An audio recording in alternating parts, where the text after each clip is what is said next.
How are you, Fidi? Hi, teacher. I'm good. Teacher, you look so happy today. Well, last night my husband and I just celebrated the 10th anniversary of our marriage. So you were recalling all the happy moments 10 years ago. Of course. It was yesterday once more. Teacher, how would you describe your marriage? I'd describe it as solid. Why solid? Why not liquid or gas? That's because a solid has the strongest bond among all the three states of matter.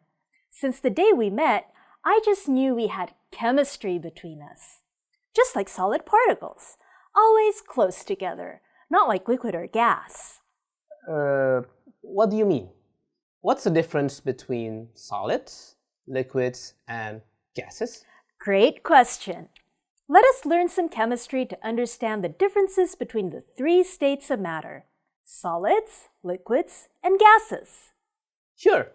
Now, solid particles are close together and arranged in a regular lattice structure. For example, take a look at the crystalline solid structure of sodium chloride, your table salt. Wow! I see what you mean about your relationship now. They are packed close together. That's right. The distance between a substance particles are the least when they are in a solid state. You mean their distance cannot be any closer than this? That's right.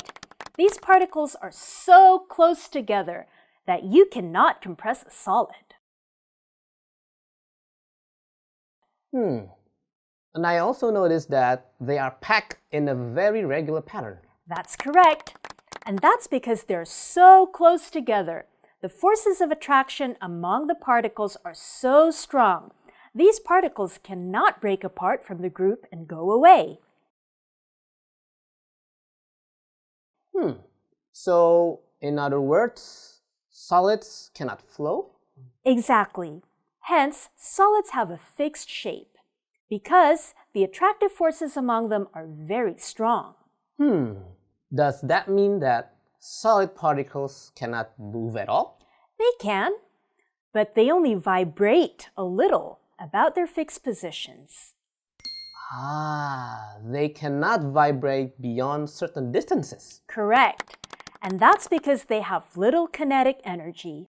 Kinetic energy is the energy an object possesses due to its motion? Indeed. I see. So, solid particles vibrate slowly about their fixed positions and have little kinetic energy. Correct. So that's why they are so stable. Indeed. Question time. What?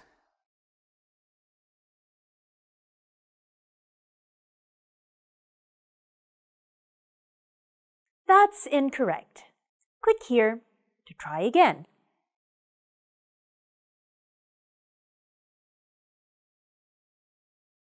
That's correct. Click here to continue with the lesson.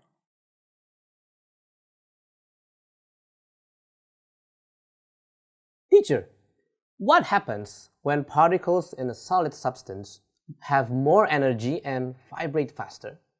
Well, if you heat up a solid, you give it more energy. In that case, particles will vibrate faster and faster, and the distance between these particles will increase. Because solid particles vibrate faster and at farther distance, solid expands when it heats up. Correct. If you continue heating the solid, the particles receive more and more energy, vibrating faster and faster at farther distances. Eventually, at one point, the particles will start breaking away from the group. Once that happens, the particles will no longer vibrate about fixed positions, but they start to flow past each other. Is this what we call melting? Yes, that's right. So, the distance between liquid particles are farther apart compared to solid? Yes. And the forces of attraction among the particles are weaker? Yes, and that is why liquid flows. Liquid particles move past each other. So, that's why they have variable shapes. Liquid takes on the shape of the container, just like a cat. Well, So, what happens if we heat up a liquid? The particles move faster and faster past each other? yes, and eventually at one point, the particles will move so fast that they start breaking away from the group and really becoming separated from each other. Ah, and that is what we call evaporation? Correct. Oh, once they evaporated, the distance between gas particles are very far compared to liquids.